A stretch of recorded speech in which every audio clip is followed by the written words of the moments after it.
প্রবাসের মাটিতে যদি আপনার তিনটে অভ্যেস খারাপ থাকে আপনি কখনো সফলতা হতে পারবেন না, 100% গ্যারান্টি আমি আপনাকে লিখিত দিব।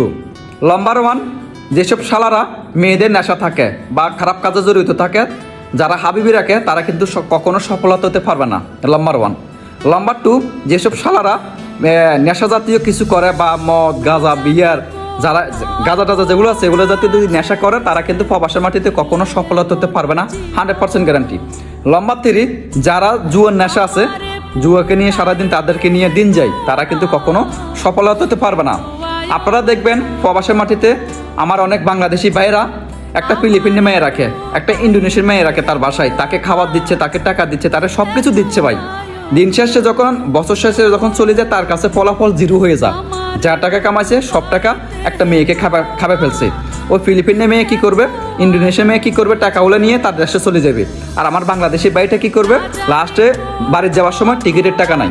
কিরে ভাই, আপনি এত বছর পরিশ্রম করছেন, পরিশ্রম করার পরে সব টাকা খাবাই ফেলছেন মানুষকে, এখন বাড়ি যাওয়ার সময় আপনার কাছে ফলাফল জিরো।